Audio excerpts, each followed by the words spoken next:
sindicatos surgieron originalmente como un sueño, el de dar a los trabajadores un mejor nivel de vida, y tuvieron éxito al parecer en sus primeras décadas de existencia, donde se consiguió la instauración de condiciones laborales mucho mejores de las que había en el pasado.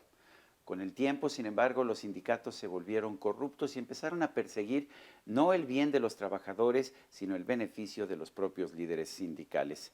En México esta situación llegó a un extremo. Esa es una de las razones por las cuales en México tenemos a líderes sindicales tan ricos, mientras que la enorme mayoría de los trabajadores viven en la pobreza. Los primeros sindicatos de la historia surgieron en el Reino Unido de fines del siglo XVIII.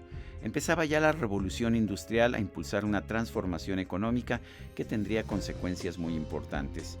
Millones de personas comenzaron una migración gradual del campo a las ciudades donde había nuevos empleos, pero ante la enorme cantidad de gente que buscaba ganarse la vida en las ciudades, las empresas pagaban salarios muy bajos y tenían condiciones de empleo de muy baja calidad. Charles Dickens, quien fue uno de los escritores más populares del siglo XIX, ha descrito con detalle la situación de marginación que existía en los centros industriales de la Gran Bretaña en esos años de la Revolución Industrial. Los sindicatos fueron una pieza política fundamental en la vida de los trabajadores en el mundo, dado que antes de la existencia de ellos no había manera en que los obreros pudieran llevar a cabo sus reivindicaciones de carácter económico, de carácter político, de carácter social, y sus derechos laborales estaban totalmente desprotegidos o simplemente no eran reconocidos por las autoridades, de tal manera que la figura sindical representó un gran avance para el beneficio del movimiento obrero.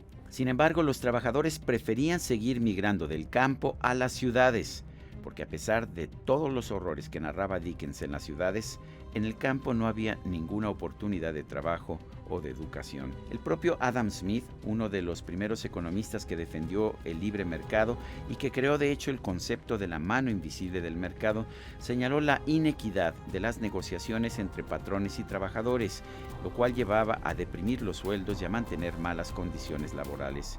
Yo creo que en general está disminuyendo el número de trabajadores, sin más, en los países desarrollados, dado que la industria se ha diversificado mucho. Han aparecido actividades que no existían, por supuesto, en el siglo XIX, muchas de ellas tampoco, incluso en el XX, de tal manera que la clasificación laboral y los segmentos laborales nuevos pues han sido un reto para las formas sindicales tradicionales tal y como las conocíamos. Y además las legislaciones también han cambiado. De un momento en que los sindicatos eran prohibidos, en muchos gobiernos, en muchos regímenes, los sindicatos eran obligatorios y hoy en día la afiliación a los sindicatos pues es voluntaria. Eso explica los flujos en los números de trabajadores que pertenecen a las organizaciones sindicales. Durante mucho tiempo, de hecho, los sindicatos estuvieron prohibidos. Se consideraba que el daño que podían causar a la economía en general era demasiado grande como para permitir su funcionamiento. Con el paso del tiempo, los sindicatos fueron legalizados, lo cual era justo y necesario, pero también empezaron a adquirir privilegios especiales que utilizaron para perjudicar a las empresas y también a la sociedad en general. Tuvieron, por ejemplo, el privilegio de poder cerrar empresas, aun en los casos en que no todos los trabajadores estaban de acuerdo en esta acción. En el caso de México, el artículo 28 de la Constitución específicamente exentó a los sindicatos de la prohibición constitucional en contra de los monopolios. El siglo XX fue un periodo de rápida mejoría de las condiciones laborales y de los ingresos de los trabajadores.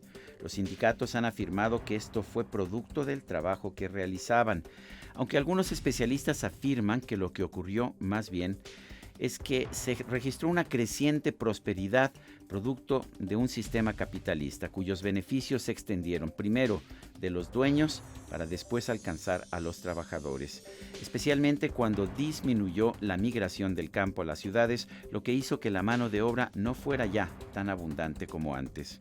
No está disminuyendo quizá porque el trabajador ahora se encuentra en la disposición de si quiere afiliarse a sindicato lo hace, si no, no.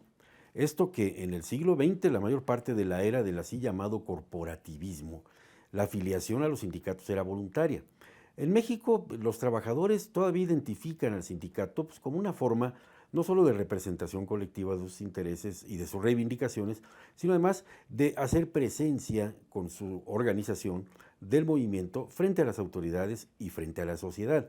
Puede ser que en México el número de sindicalizados, lejos de decrecer, pues esté aumentando. Lo que sí es un hecho es que los sindicatos en México ya no tienen el mismo peso político específico que tuvieron durante, pues digamos, la mayor parte del siglo XX, donde las centrales obreras eran fundamentales en la negociación política, eran piezas al servicio del Estado, al servicio del gobierno, con las cuales el Estado hacía políticas públicas y sobre todo tenía una presencia social movilizatoria entre la fuerza laboral.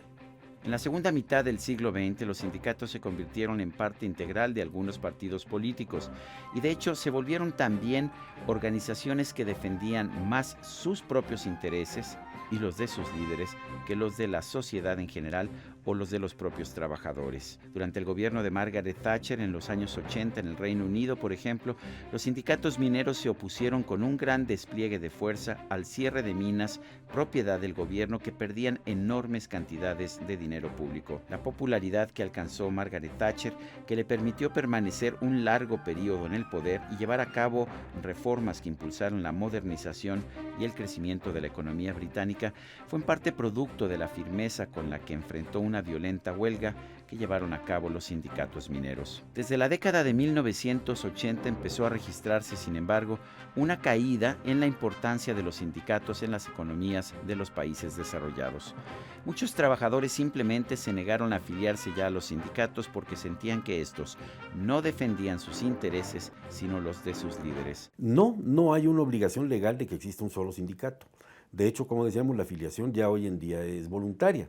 Incluso hay sindicatos de rama, hay sindicatos de industria, de tal manera que la ley federal admite varias formas de organización de los trabajadores y, por tanto, varias formas también de representación de sus intereses en la forma sindical u otra. Las onerosas reglas sindicales que se aplicaban a muchas empresas dominadas por estas organizaciones hicieron que surgieran nuevos y más flexibles competidores que fueron conquistando mercados. Por lo tanto, se redujeron las oportunidades de empleo en las empresas con sindicatos demasiado dominantes. Los sindicatos mexicanos no tuvieron la transformación que tuvieron los de otros países del mundo, pero esto en buena medida debido a la protección legal que tienen. El momento en que la propia Constitución permite que los sindicatos se conviertan en monopolio, pues no hay realmente nada que se pueda hacer contra ellos. En estas circunstancias, los sindicatos mexicanos pueden convertirse en simples bandas de extorsión o incluso robarse el dinero de los trabajadores sin tener temor a ninguna consecuencia. En México no se ha registrado la disminución de la importancia de los sindicatos que está teniendo lugar en los países desarrollados. Y bueno, la razón no es que nuestros sindicatos sean mejores que los de Estados Unidos, Canadá o Europa. Tenemos a líderes sindicales muy ricos y muy poderosos, líderes que cuentan con yates y aviones privados.